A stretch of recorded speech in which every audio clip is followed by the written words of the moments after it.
The Confederacy of Independent Systems was well known for its reliance on battle droids, which not only made up the bulk of its ground armies, but also crewed the vast majority of its warships.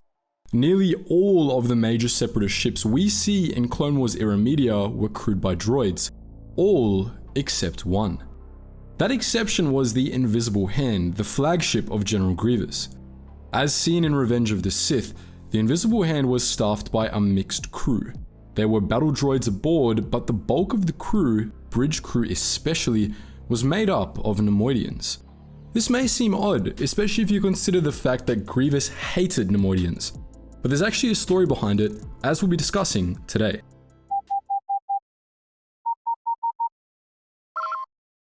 Attention, Sergeant on deck!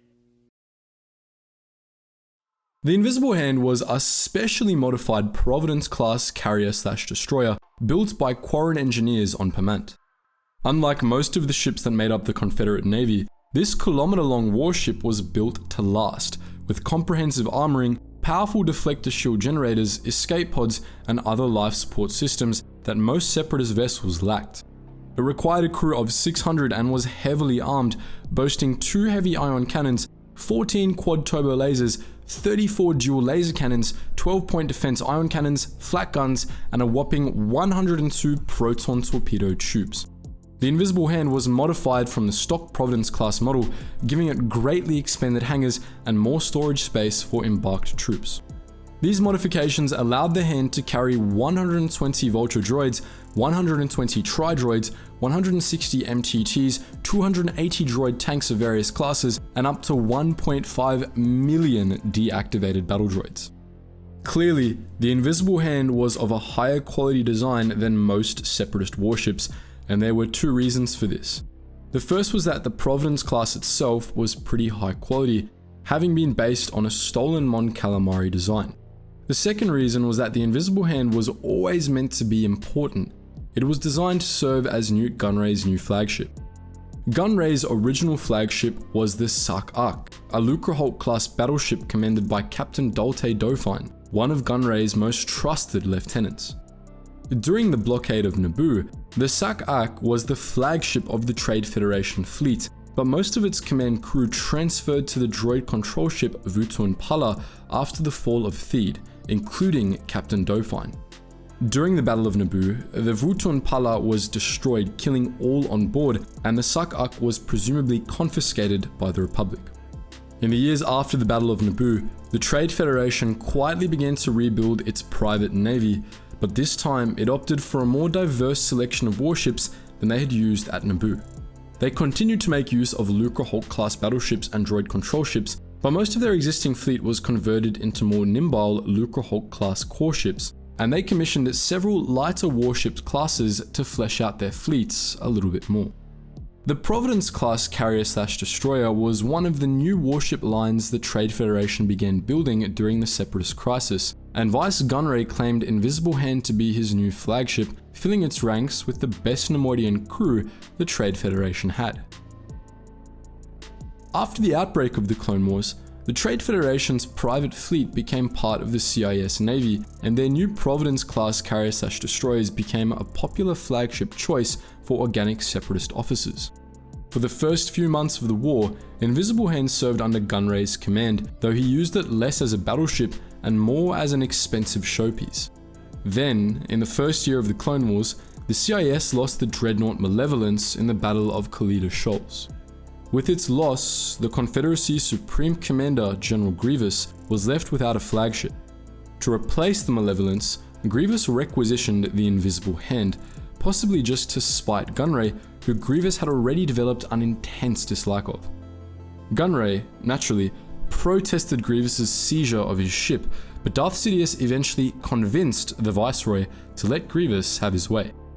Grievous retained Gunray's handpicked Neimoidian crew, however, and he selected Captain Lushrus Dauphine, the cousin of the late Dolte Dauphine, to act as the ship's new commander.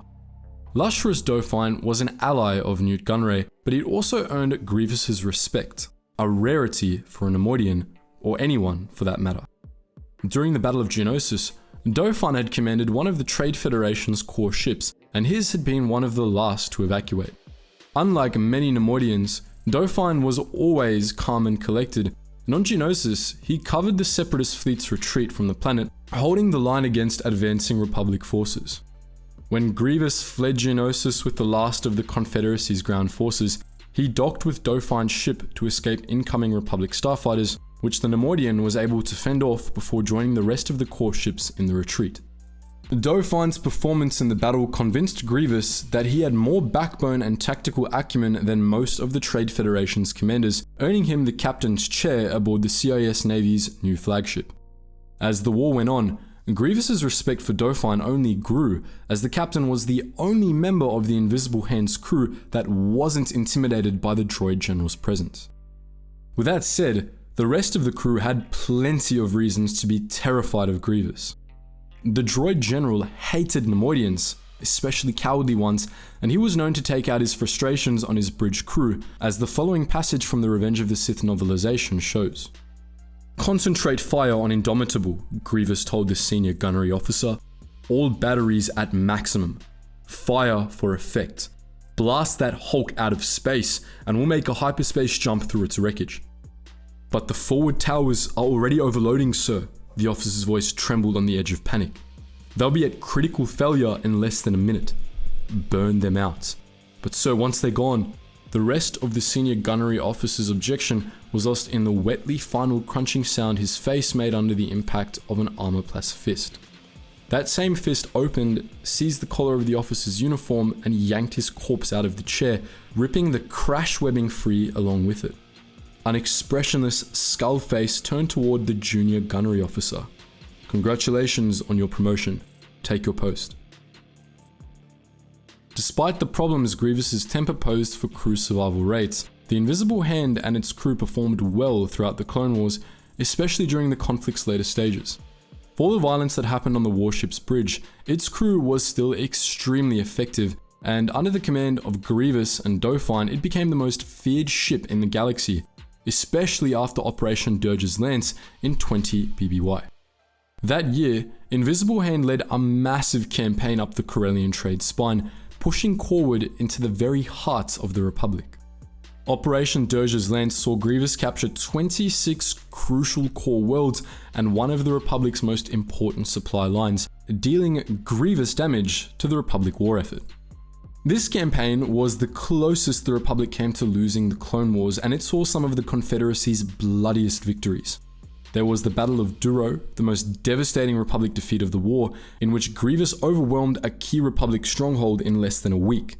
There was the Lodorvia campaign, in which Grievous ordered the release of a special strand of brain rot plague that killed every human in the entire Weimel sector. There was also the bombardment of Humberine, the worst war crime of the Clone Wars by sheer numbers, in which Grievous ordered an hour-long total bombardment of the city-planet Humberine, which melted the planet's crust and killed hundreds of billions of people. Grievous oversaw all three of these battles from the bridge of the Invisible Hand. After Operation Dirge's Lance, nothing was more terrifying for loyalists than the prospect of Invisible Hand appearing in the skies above their homeworlds. Grievous took full advantage of this by commissioning a pair of decoy flagships, the Lucid Voice and the Colicoid Swarm, which featured the same modifications as the Invisible Hand, but slightly different paint schemes. Grievous swapped between Invisible Hand and these decoy ships for mid-rim patrols, allowing him to wage a campaign of psychological warfare against Republic naval forces during the Outer Rim sieges. Of course, the Invisible Hand's most infamous battle was its last, the Battle of Coruscant in 19 BBY. The Hand's appearance in low orbit above the Republic capital struck fear into the heart of every loyalist in the galaxy, and when it became known that Supreme Chancellor Palpatine had been captured and brought aboard Grievous's flagship, most loyalists feared the Republic was doomed. But as we all know, a pair of Jedi Knights were able to rescue the Chancellor from Grievous's Durasteel grip. And in the later stages of the Battle of Coruscant, the Invisible Hand was critically damaged after a week of action and a broadside engagement with the Star Destroyer Gualara. During the later stages of the Battle of Coruscant, the entirety of the Hand's Neimoidian crew was either killed in action or killed by Grievous, who abandoned ship when the vessel became caught in Grievous's gravity well. So that was the story of the Invisible Hand and its crew, but what do you think? Are there other famous flagships you'd like us to make videos on? Free to post your thoughts in the comments section below, and as always guys, thank you so much for watching, and I hope to see you in the next video.